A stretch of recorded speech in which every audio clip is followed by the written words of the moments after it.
ہم سب کے لیے مبارک موقع ہے کہ اللہ تعالیٰ ہمیں رمضان کے استقبال کے لیے اللہ نے ہمیں مہلت دی، ہم زندہ ہیں، اور اللہ کرے کہ رمضان سب کو نصیب ہو۔ رمضان ایک خاص مہینہ ہے جو اللہ کی رحمتوں کو لینے کا ہے۔ اللہ تعالیٰ کا عرش پہلے آسمان پر آ جاتا ہے، جہنم کے دروازے بند کر دیے جاتے ہیں، جنت کے دروازے کھول دیے جاتے ہیں۔ یہ پہلے کسی امت کے لیے نہیں تھا۔ ان کا روزہ مشقت والا تھا، افطاری سے افطاری۔ ہمارا روزہ اس کے مقابلے میں بہت آسان ہے، سحری بھی افطاری بھی۔ ان کی نماز تراویح نہیں تھی، ہماری نماز تراویح ہے قرآن سننے کے لیے، قرآن کو زندہ رکھنے کے لیے۔ تو اللہ تعالیٰ کی طرف سے اعلان ہوتا ہے، 24 گھنٹے دن رات یہ اعلان ہوتا ہے، هل من مستغفر فاغفر له، هل من تائب فاتوب علیہ، هل من سائل فاعطیہ۔ یہ 3 آوازیں 24 گھنٹے چلتی ہیں آسمانوں پر۔ کوئی ہے معافی مانگنے والا، میں اسے معاف کروں، کوئی ہے توبہ کرنے والا، میں اس کی توبہ کو قبول کروں، کوئی ہے مجھ سے مانگنے والا کہ میں اسے عطا کروں۔ اور پھر ایک فرشتہ اعلان کرتا ہے، یا باغ الخیر اقبل، اے نیکی کے چاہنے والے زور لگا، آگے بڑھا۔ اور دوسرا فرشتہ اعلان کرتا ہے، یا باغ الشر ادبر، اے گناہوں میں ڈوبے ہوئے انسان واپس آ جا، اللہ کی چھاؤں میں آ جا، اللہ کی رحمت میں آ جا، اللہ کی بخشش کی چادر میں اپنے آپ کو چھپا لے۔ اور اس میں فرض 70 فرض کے برابر ہو جاتا ہے، نفل فرض کے برابر ہو جاتا ہے۔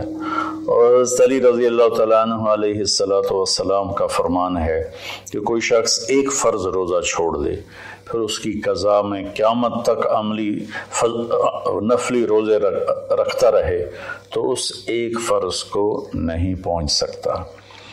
تو سارے دوستوں سے درخواست ہے کہ روزے کا اہتمام فرمائیں اور اللہ کی رحمت کو لوٹ لیں۔ اور میں ایک حدیث سناتا ہوں کہ میرے نبی نے کس طرح رمضان کا استقبال کیا۔ آپ ممبر پر تشریف لائے، خصوصی طور پر جمع کیا، یا جمعہ کا خطبہ تھا تو آپ خطبہ بیٹھ کے نہیں دیتے تھے، کھڑے ہو کے دیتے تھے، چونکہ آپ کا خطبہ مختصر ہوتا تھا۔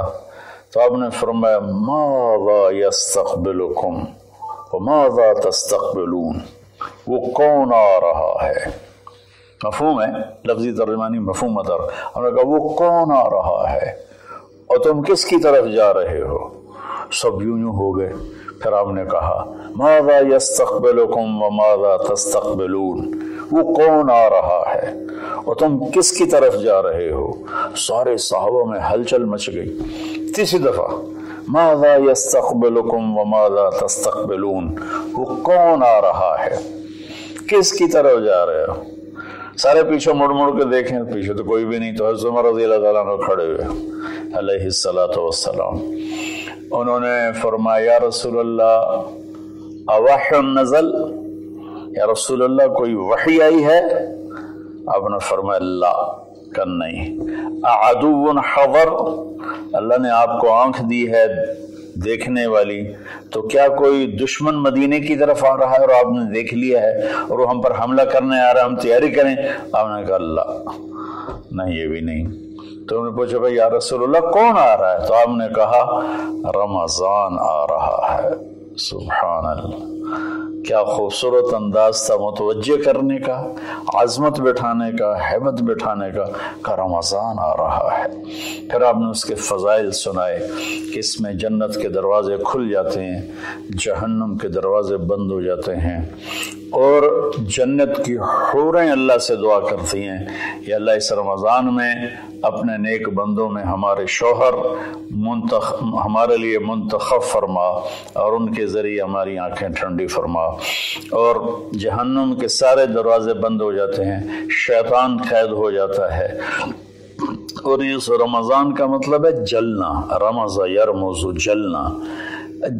سارے مہینوں کے نام عربوں نے رکھے، محرم، صفر، ربیع الاول، ربیع الثانی سے لے کر آخر تک۔ رمضان کا نام اللہ نے قرآن میں لکھا، شہر رمضان الذی انزل فیہ القرآن، کہ یہ عرشوں پر اس مہینے کا نام طے ہوا رمضان۔